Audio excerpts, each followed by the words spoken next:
All right, well, let's go ahead and jump into it because we have limited time. I know Amy, you've got you have back 100%. appointments before and after, so Yeah.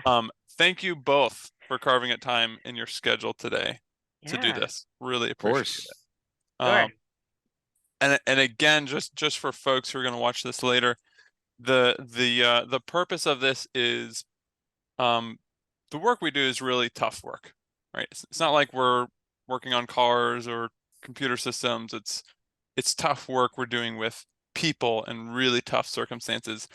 And so part of why we're doing this is because you're both amazing clinicians, and I want to pick your brains about things that you guys have found over the years that have helped you do this job, do it well, do it efficiently, so you can really, this is about working smarter, not harder, Hmm. because the work Okay. is so weighty. That's we kind of Yeah. need to figure out ways to do that to Sure. Yeah. sustain us through the work. So that's Yeah. kind of the purpose of this. So it's really for any safe harbor counselor. Could be really helpful, I think, for new people just coming on onboarding, as well as for seasoned clinicians who maybe have gotten into a little bit of some ruts or habits and just want to hear some new strategies to try or just see a different perspective. So that's kind of the whole point of this. So before we jump in, if you guys could just share just real briefly a little bit about yourselves, help us to get to know a little bit about the clinicians that you are. Um, your how long you've been with Safe Harbor, maybe if you have an area of specialty or clients that you really enjoy, or just like your style and sessions, just so we get to know a little bit about you. And I guess, Amy, would you mind starting us off? Sure. I can go first. Sure. So I'm Amy Patrick. I have been with Safe Harbor this current time since February of 2021. Although, random trivia fact, I also worked for Safe Harbor for about 8 years back in the early 2000s. Oh, wow. Very part time, not full time like I am now, but while my kids were little, I would work in the evening, see some clients. But I've also done some case management for treatment foster care. I've done some home based work with at risk families. I've done some administrative work for a different counseling practice. And then just prior coming back to Safe Harbor, I worked at Cigna, and I did customer service and then utilization review. So speaking with facilities to make determinations about admissions and authorizations and things like that. Wow, so you've seen the other side of our work. Yes, I've been on the other side of the wall. Yes, exactly, Very exactly. cool. Very interesting. Yeah, Awesome. Awesome. Thank you. sure. Jonathan, go ahead. Yeah, I've been with Safe Harbor now since March of 2020, actually right before kind of COVID hit. I was an IC then. I had left I was working at Upper Bay on their assertive community treatment team, and prior to that I was at Ashley Addiction Treatment. So substance use is my specialty. I am now specialist in DBT, actually officially certified at this point, which is amazing.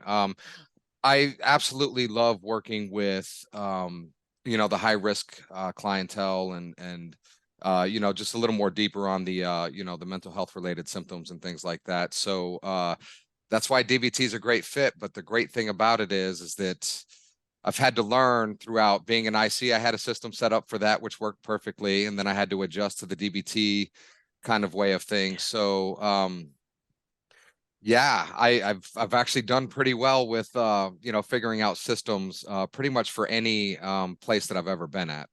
Yeah. Mm. Yeah, and that's exactly part of why I wanted to interview you two, because I think it was in the annual review with Amy. Hmm. Amy, you were averaging last year at one point your annual quota, your weekly quota was 31, which That's right. most clinicians 27. Yeah, We don't really yeah, do 31 anymore because people can't man, it's too much. You were doing like 20, like 32, 33 at one point averaging, and you yeah. were like crushing it. And we were like, I need to talk to her to figure out like how is she doing this? Because you were just Mm, flying through and getting all your administrative stuff done and just knocking it out of the park with low cancellation rates, mm, long-term treatment with clients for a yeah. long time. And then of course Jonathan received the Counselor of the Year award last year for his work in DBT.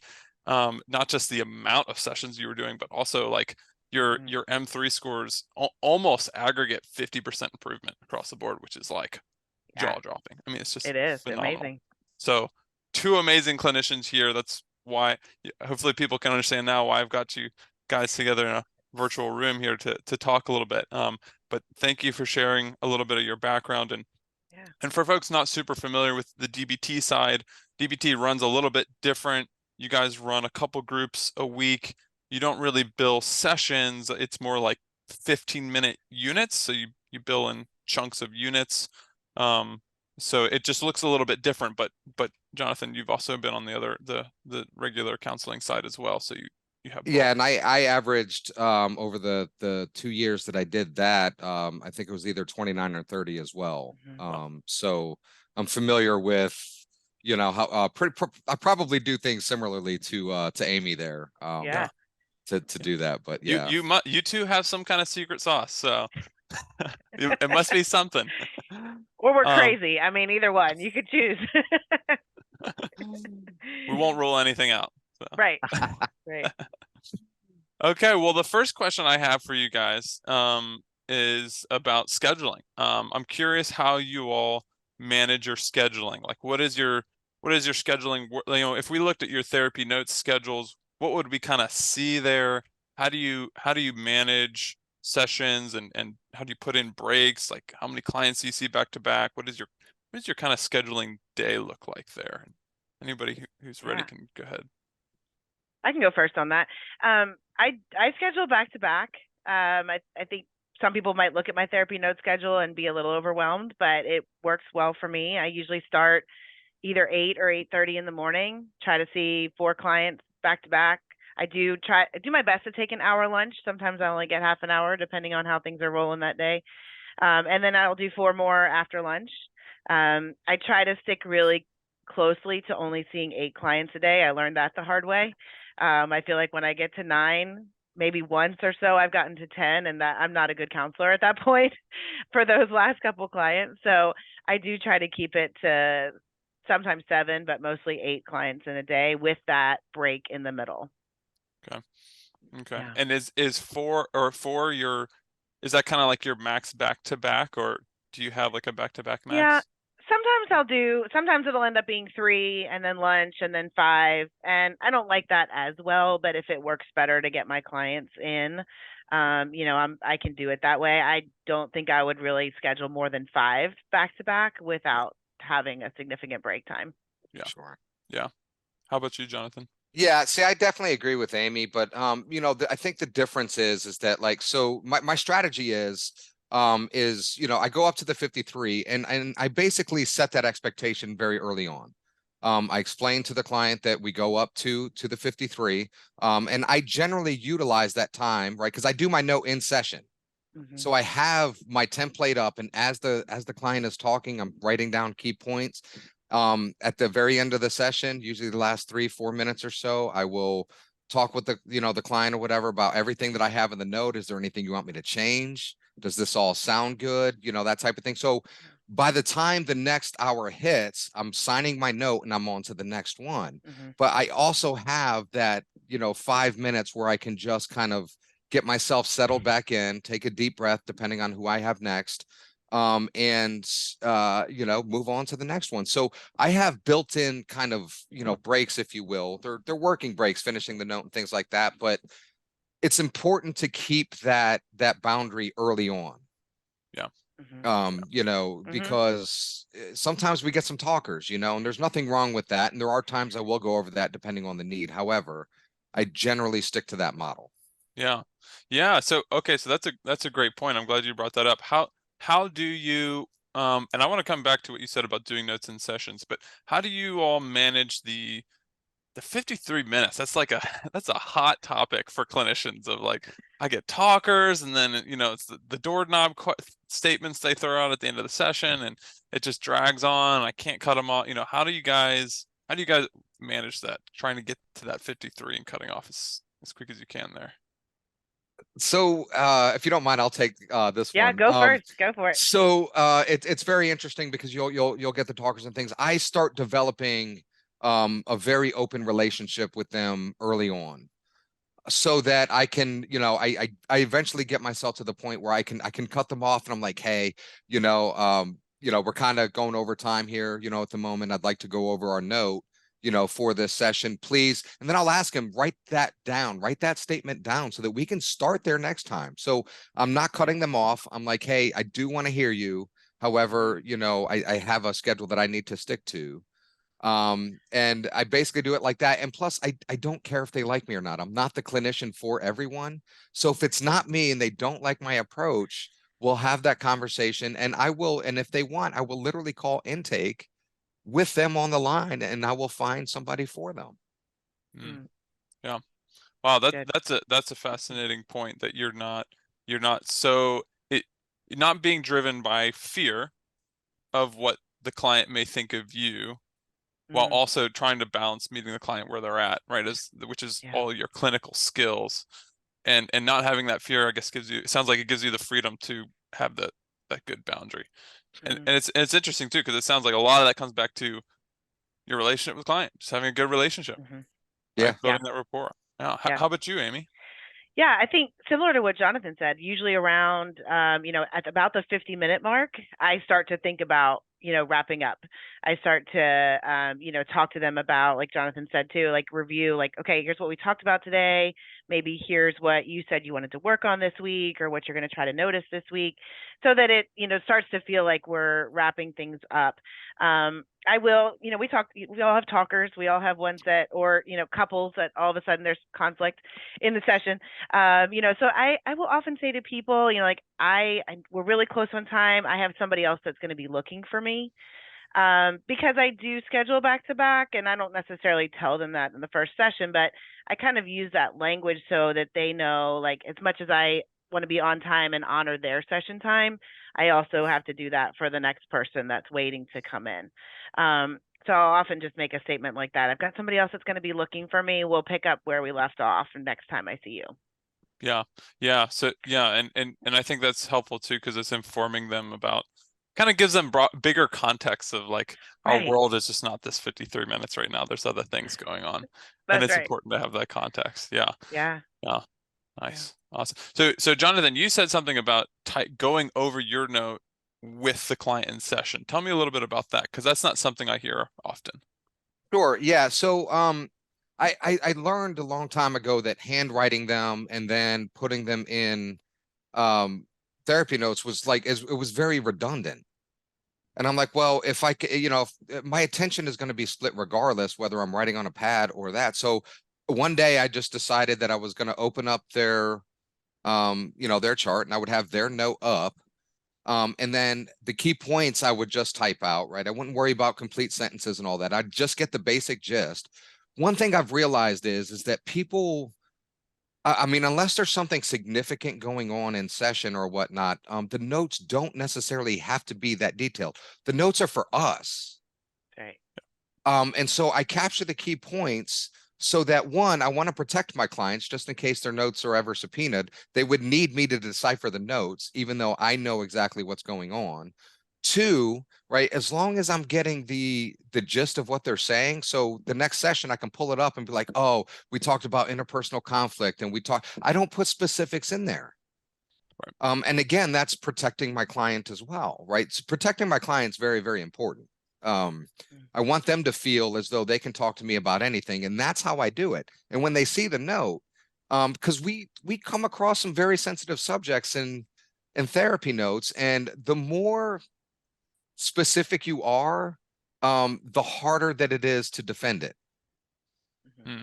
So I'm always defensive minded in that. But if there's something gravely important, I'll put, minor details in or whatnot, but I capture the gist. And then I basically put in there kind of what we talk about, conflict resolution, whether it's, for my DBT folks, it's, hey, what skills are we using? What skills are working? What aren't? Those types of things. So by the time I'm done, I've got like a short little paragraph that sums up, it's a summary of the entire session. It's not like a blow by blow as the session goes. So it's very efficient. It's done within the 48 hours. I don't have to go back to it. The DBT side's a little bit different. I actually do my notes on Sunday because DBT, like you said, is the group. And then you have the individual session, and then you have the text check-in. So there's 3 different services built under one. So I have to wait until the end, but I still do it the same way, except right when I pull it up for their individual, right, I'm putting the group note in, right, and then I'm writing in the very top, what we're doing in this session, just as I would if I were an IC. Yep. And then once the text check-ins are done, I throw those in and I'm done. It takes me 20 minutes maybe on a Sunday morning to do my notes. Wow. Nice. Yeah. So, Yeah. okay. So that's great. And I'm always the same way. I always think, the more details I put in, the more weapons I'm giving a lawyer in court. It's all, so I'm always just thinking, how can I take this sentence and make it more general, more broad, more of a summary than a specific. Amy, do you have a similar system? Like, do you take notes in sessions as well, or how do you do your notes? Yeah, I do. I'm doing 100% telehealth. So I actually will have a split screen. So my Zoom, me and the client are on one side, therapy notes is on the other side. And as they're talking and giving the information, same kind of thing. Like I'm typing it in the moment. Usually once I wrap up the session and the client is off, I'll just go back, review, maybe fill in a couple details or clarify some things and then sign it. And, if all goes well, that note's done by the time I start the next session. If not, I do try to wrap up at the end of the day by finishing up those notes so that I start fresh the next day. I try not to let them carry over to where I'm spending time on the weekends or, things like that. Finishing up those notes. I just try to wrap it into, this is my work day. When I'm done with my notes, then my work day will be over for today. Yep. So Yeah. people get bogged down with the administrative aspect. They're like, I'm working for 4 hours on a Sunday doing all of my notes. That's why it's so difficult to get the 28, 29, 30, 31, 32, right? Because they're thinking about all of the administrative stuff. Right. The key is to get that system down, right? So that you don't have the administrative stuff and you're literally only like, who doesn't want to work 32 hours a week instead of the 40? Right. Right. That's true. Yes. Yes. Yeah. It's a good point, Jonathan. Safe Harbor doesn't care what you do with the rest of your time, as long as 1, you're meeting your quota, and 2, your stuff's in on time so we can bill. Yeah. And I think maybe some clinicians are worried about that aspect of, well, if I'm typing notes, I'm not really paying attention. It's not going to be as good if I do that. Yet you both do this. You look at your M3 scores and they say otherwise. Clearly you guys are doing great quality work. And I'm curious now, is this a skill that you guys had to develop, or have you always been good at taking notes and listening at the same time? No. Jonathan's no. Amy's laughing. I think Jonathan said, either you're going to be taking some notes on paper that then you're going to have to translate into therapy notes and retype, or you're doing it in therapy notes. So really from the time I came back on board with Safe Harbor, I've always done the split screen. And I have to credit one of my former Cigna colleagues who uses therapy notes in her private practice. She told me that, and I was like, that's genius. Like, otherwise I'm going to be spending hours outside of my work day, finishing all that up. So I've always done it that way. Nice. Yeah, and I use that time too, and I actually let my clients know, hey, this is what I'm doing. Can you give me 1 second? That was important, and it was important enough for me to write down because I want to go back to this, right? I actually use it as a relationship building tool, right? With them. So it's not like I'm just trying to hide the fact that I'm kind of dually focused at the moment, but that was important what you just said. I need to make sure that I don't forget it. Right. And it allows time for them to sit and maybe reflect for a second, or gives a little bit of room, like a little bit of pause, especially if it's some heavy stuff going on. Like, so there's multi-facets to this this style that we're using. Right. Yeah, it's good. Right. Using technology to our advantage to make things work smarter, not harder. So yeah, these are tools available to us. So it's good to learn them. And it is a skill. It's a skill. I had to develop that skill. I wasn't super great at it at first, but I've gotten it down pretty good. And it's taken a couple of years, right? And you're constantly getting better at it. Yeah. I'm certainly with my intake sessions, I always say up front, Now you may see my eyes darting left and right or up and down a little bit. It's because I am taking notes because we have to cover a lot of information today in our intake. And I want to make sure I capture all the information you say accurately. So I give them that disclaimer in the intakes, just so that they're prepared. So they know I'm typing and listening at the same time. I And know also, I'll actually show them the intake sheet, and I'm like, hey, this is the information we're going to go over. The M3, right, is one thing I always try to hit in that. yeah, Right. But I'll actually show them what I'm working on. Like I won't have it up the entire time, but I'm like, hey, this is what we got to get through. right. Right. Similarly to, yeah, definitely. So you share your screen with that intake note and say, look, this is all the stuff I have to collect just kind of to prepare them for all the information you're going to go through. Yes. That's Cool. good. I like that. Yeah. I like that too. Yeah. Yeah, that's a great way to set the scene so we know it's coming, because it's kind of overwhelming. It can be the intake. Yeah. So speaking of the intake, tell me a little bit about your intakes. That's cool to hear. So what things do you really focus on what are the essentials in your intake sessions? Go ahead, Amy. Okay. I usually will tell them what we're going to do, and then we do it, and then we talk about the next session. So I'll usually say, like, first session, we are going to review some of the administrative policies. It's the same as what you saw in the forms, but I just hit some highlights that I think are important. Then I tell them we'll pull up the intake forms you completed. I'm going to review that with you. And then we go into the actual template and get it. I'll tell them, we're going to get a history, find out what's brought you to counseling today. So then we work through all those steps. And then at the end, I'll talk to them about next time we meet, we're going to talk about some goals. Here's some questions you can be thinking of between now and then, so that when we have our second session, we start off with writing that treatment plan together. But they kind of know that's coming up. Jonathan referenced the M3. A lot of clients will do it before the first session, which I appreciate. If not, I certainly remind them of that. If there's time, which there often is not, we can do it in session, that first session, but there's so much to get through that often I, just have to remind them. If they haven't done it by the second session, I'll make sure it gets done then. But so I just try to give them, kind of like Jonathan was saying, give them the format of this is what we're doing. This, then we do it, then we kind of wrap up. I try to give them a time at the end if they have questions for me. I invite them, do you have any questions about me as a clinician, about my approach, about where we're headed from here? So I just try to give a little bit of space and time at the end for that as well. Sure. Yeah, that's great. That's great. Creating that outline is really important. Yeah. How about you, Jonathan? Yeah, I don't worry about getting through everything. Like I'm really worried about what the presenting problem is. And all the rest of the information, like, I'll have a really good conversation with them. But what I'm looking for is the things that they focus on, right? Is it their childhood? Is it their family? Is it, and then I'll kind of hone in on those things that I feel they're deeming important. Whether I think it's important or not really doesn't matter, right? It's really what they think is important. I'll hone in on that. Now, and especially on the intake sheet, right? I'll put still gaining information, right? If I don't get through it all, that's okay. Yeah. Because I can always go back in and edit that intake form. So I don't get too stressed out about that. I don't get too bogged down about it. My main goal is one, to get what they feel is important. Two, obviously medications, things like that's important. Suicidal ideation, that's important. Those types of things. But the rest of it, I'll get during my relationship with them, and I'll fill it in as I go. Yeah. So because I don't focus too much on, I got to get this done, I got to get it done now.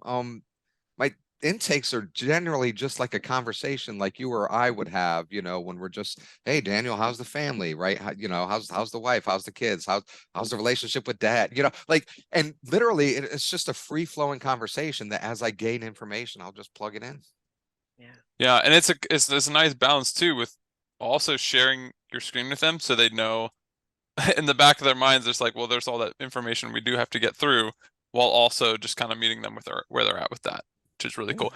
And I think that's a good point too, that you can go back in and add information later. And I tell clinicians this all the time, like, you don't have to bull rush through the entire intake and like blow over what the client's experiencing in the moment.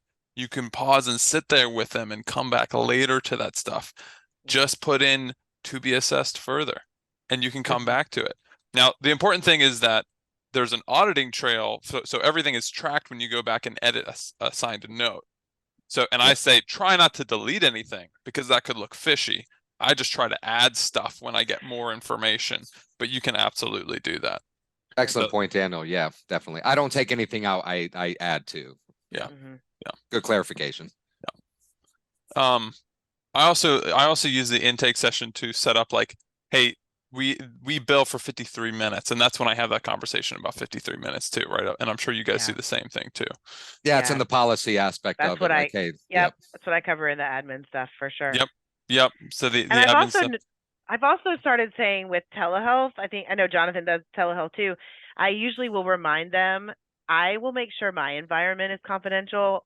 I ask that you do the same, because I've had too many people try to join from a restaurant where they're having lunch, or, different random places where I know they are in a public setting. So, that's just kind of a telehealth little thing that I've decided it's important to say out loud. Yeah. Good point. Very good point. Yeah. And that's when I also go over, I don't care where you live, where you work. During our sessions, you must be physically in the state of Maryland, because that's where I'm licensed. And that's where I kind of make that clear. And then that kind of. So I kind of blur the line on that a little, Daniel, and I'll tell them that, hey, I'm only licensed in Maryland. Right. And they'll be like, well, hypothetically, if I go on a trip, and I'm like, don't tell me you're going on a trip. Because if I don't know and I don't ask and they don't tell me, there's plausible deniability there. Now, I know that blurs the lines, but at the same time, I've had clients go to vacation and have a very bad altercation in which I would add a session in, right? But if I didn't know what they were doing and they're just telling me like, hey, I'm having relationship distress with my partner, then I can do some crisis management intervention. I can potentially diffuse a volatile situation, prevent a hospitalization or whatever. So I'm very selective about how I use that, but I kind of, it's a gray area for me. Sure. Language is key with that. Yeah. And different, and different clinicians have different styles and comfortability levels too with that, which I think the most important thing is to be clear on your legal parameters. Exactly. And what you're comfortable with. And making that clear to the client as well. Yeah. We also go over things like mandated reporting. I always make that super clear in the intake session. Do you guys do that as well, or? I do. Oh yeah. If they start going into something, I'll stop them and I'll be like, okay, I definitely want to talk about this. However, right, I am a mandated reporter, right? And if you don't want this reported, right, don't give me specifics. Like, I want to hear your experience. I want to understand what it means to you, right, for that experience. However, right, if you tell me like where you were at and who's doing it and all this other stuff, and you don't want it reported, right, I'm gonna have to wreck our relationship and report it because it's required by law. And so I literally give them the ball because I don't want to go against what their wishes are. Like, if they don't want to go back and rehash something, like, okay. That's a tough one, because at the end of the day, I will report it. Yep. Yeah, of course. And what about you, Amy? Do you have the same approach with that?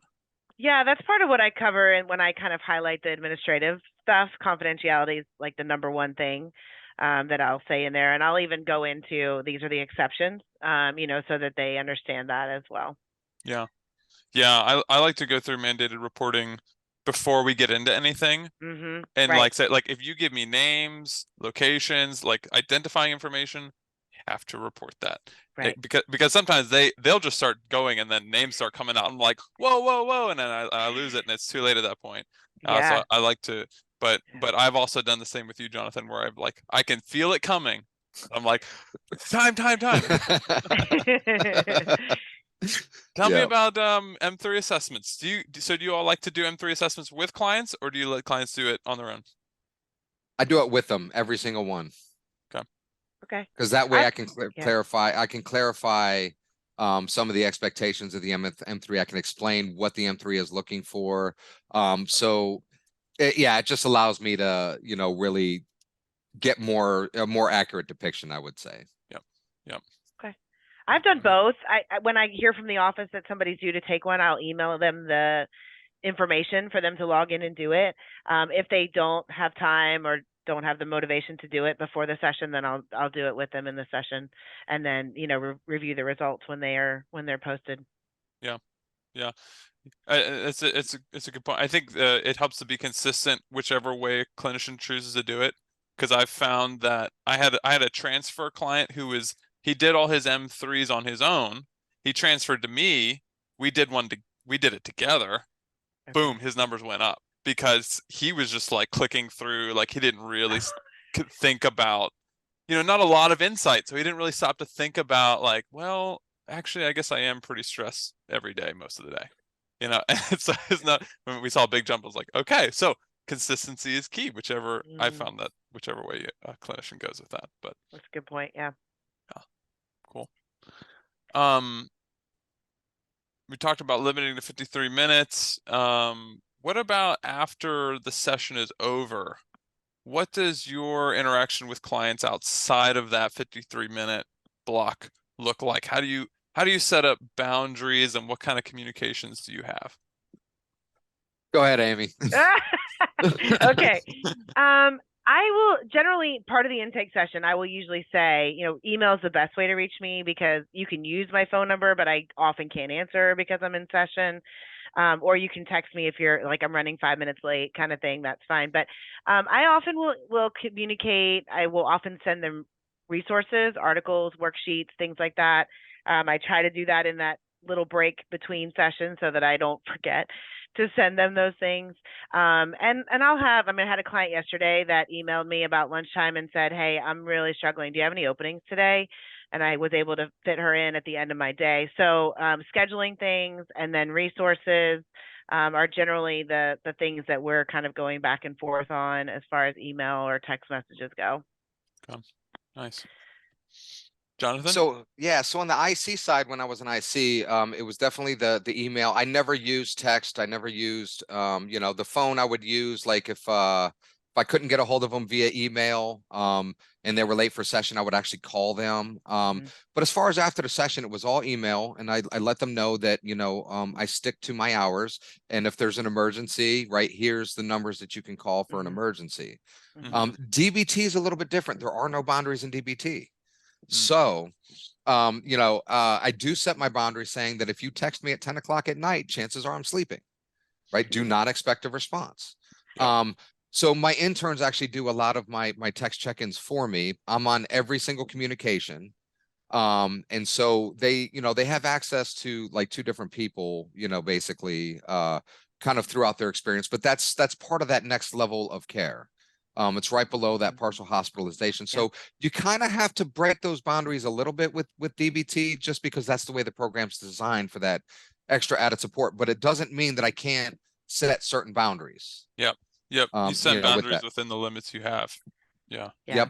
And I use, obviously the text feature for that. The text feature is the main way that I communicate with them, as well as the RingCentral phone. Never my personal phone. No client ever gets my personal phone. Too much of a liability. Yep. Very good point. Glad you said that. The other thing I would say, just to add one more, I also tell them in that first session that the RingCentral, whether they're going to call or text, I make it really clear that it's a computer-based system, that I can see it. I mean, it's somewhat not true because I do have it on my phone, but I don't respond after hours. But I tell them that I only have access to it during work hours. So again, like Jonathan said, like making sure they have emergency information if they need to call 911 or crisis or whatever.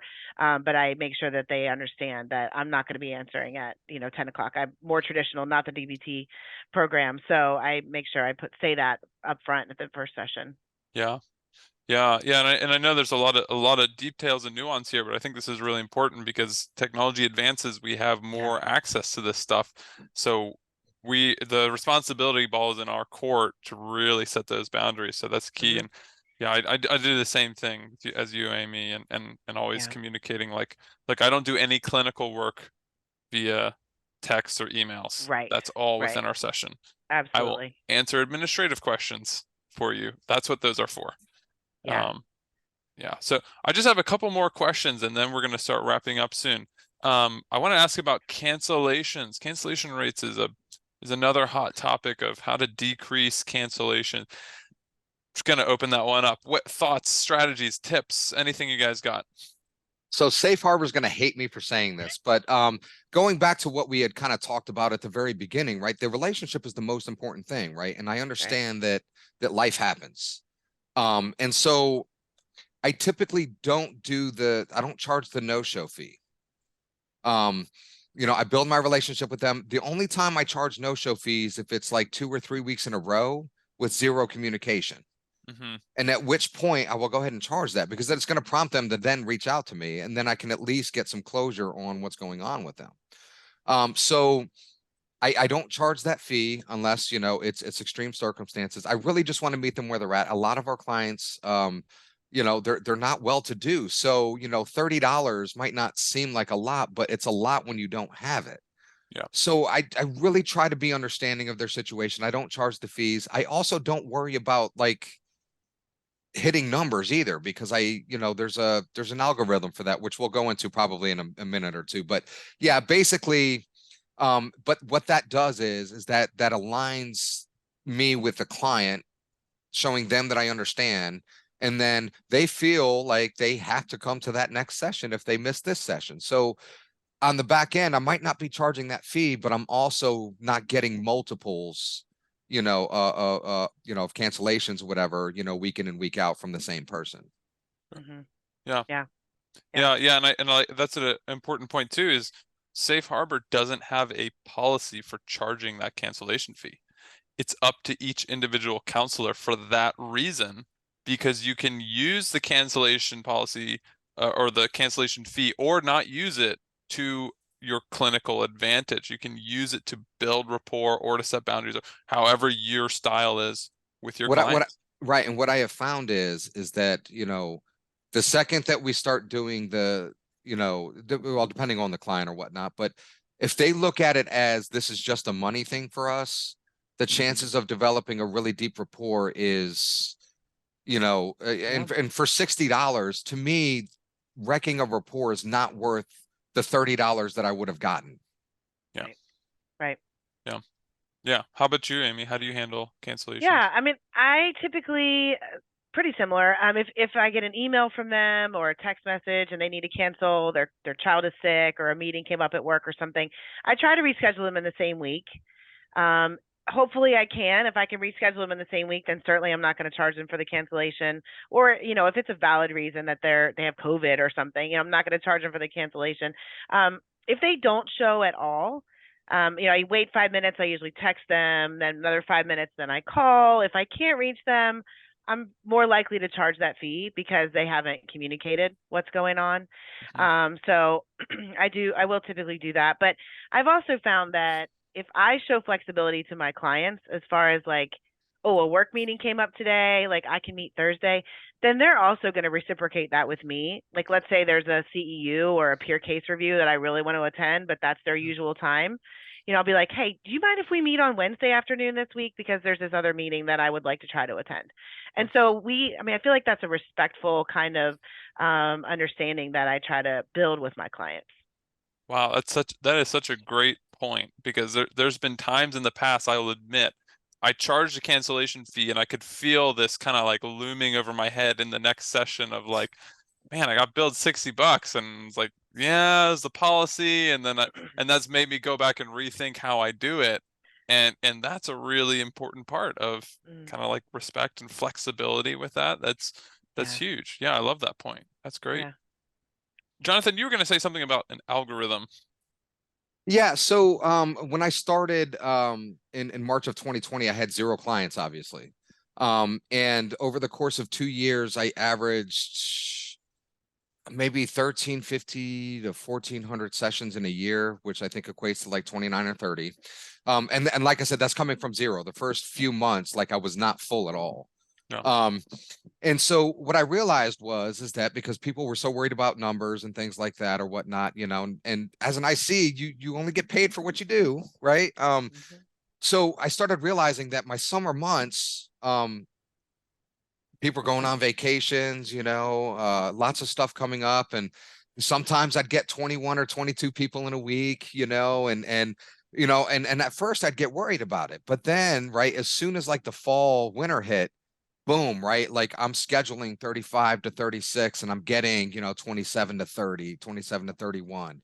So I started realizing the ebbs and flows. So I use that to my advantage, right? I didn't stress out so much during the summer times. And I actually utilized that time to just kind of chill and relax and go on vacation with my family and all that. And then, you know, knowing that like I'm not really going to want to do much in the winter time as far as that goes, I'd hit the grindstone. So I would front load on the winter time and at the beginning of the year.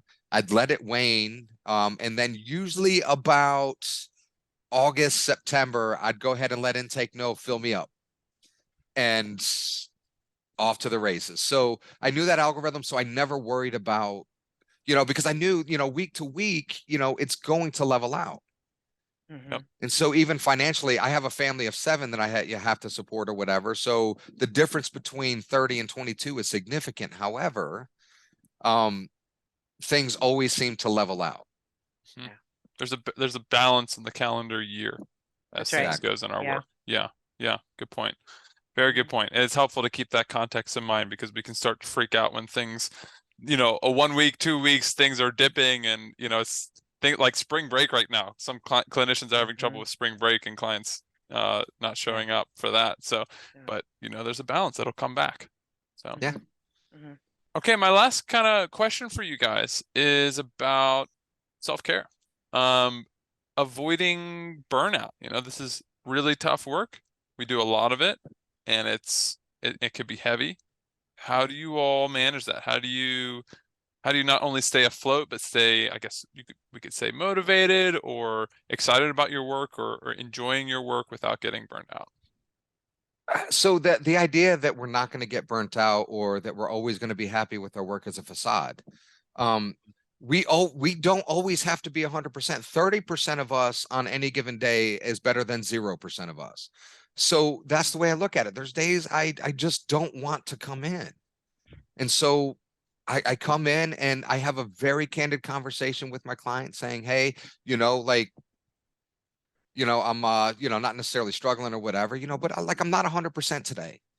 Hmm. And I'll give them the option to say, hey, you know what, that's fine. I need 100% of you. And if you can't give it, let's do it next week. Or, you know, like I put the ball in their court, but I, you know, let them know that I'm available, even though sometimes I don't feel like it. Hmm. And then there's times when I don't feel like it and I really need to take the time. I will take the time.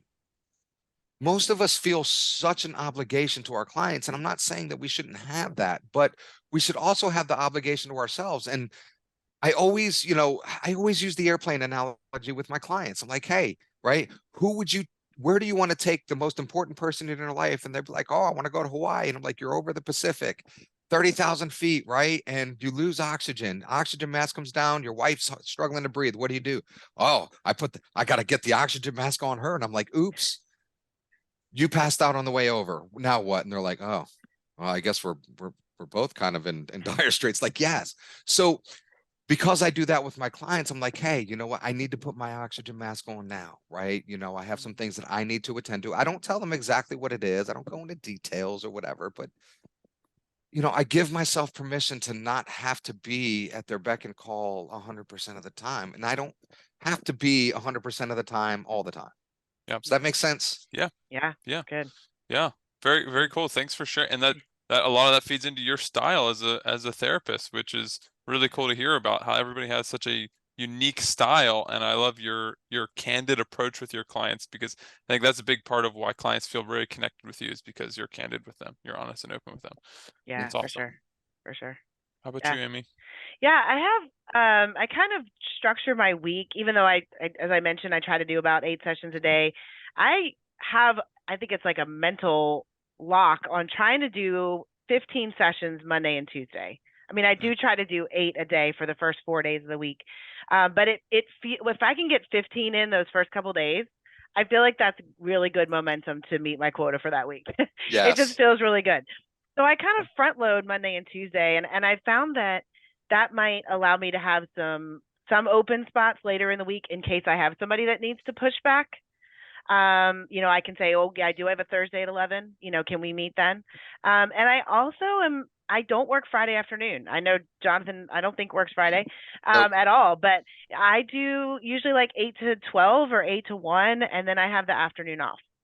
So that really works well for me as far as work-life balance. Like usually I can get our grocery shopping done or run some errands before the kids get home from school. So I really have come to value having that half a day Mhm. to do things like that. If I do find that I have a cancellation or a free block that's not lunchtime, I try to get outside if the weather's nice, take a walk, sit outside and read a book. Do something that's like restorative. I try to avoid the temptation to just sit at my desk and check email or read articles or, Facebook. right. Even that, yeah. I want to get up from my desk and do something else Yeah. that's restorative. So I want to do that with that hour and not just feel like I have to be focused on work during that time. Yeah. Yeah, and I think you mentioned a very good point, is that like when there's breaks or cancellations, I'm not so pressed to fill it. Yesterday, for instance, I had a cancellation I wasn't expecting. I got on my motorcycle. Yeah, When we're done exactly. today, I'm going out for a ride. That's my thing. So finding your thing that you Mhm. enjoy doing that again is restorative, greatly important.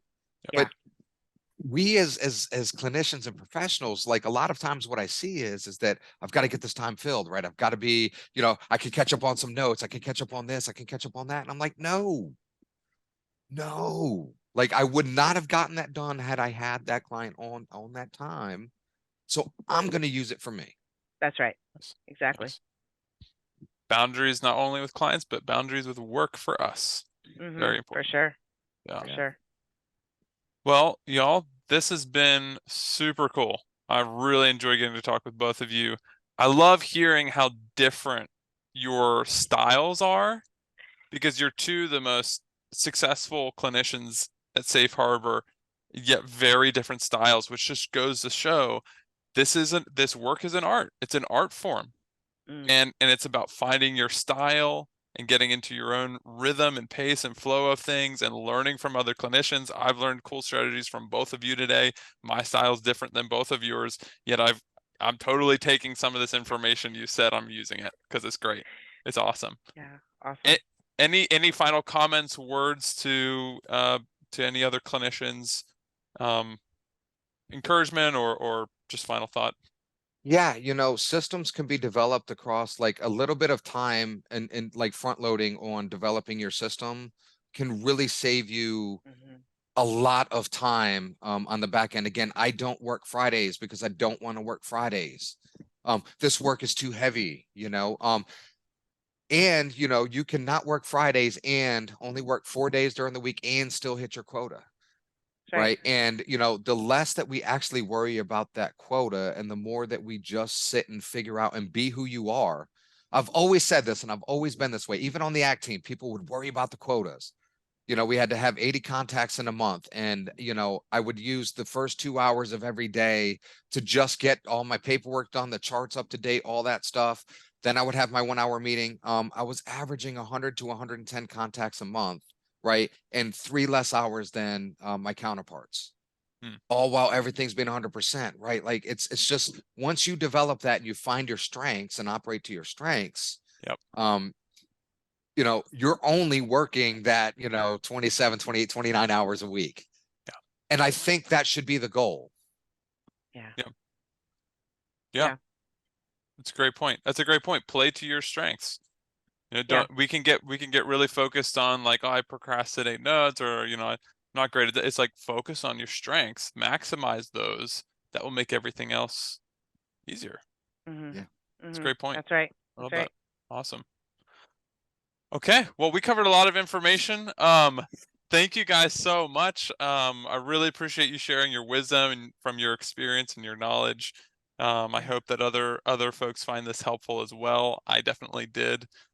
So thank you, Amy, Jonathan. Yeah. Appreciate you both and the Thank amazing work you. you both do. So, Awesome. Thanks. Thank Thank you you. for having us, Daniel. We Yeah, appreciate for it. sure. absolutely. All right, take care, y'all. Take care. Bye-bye.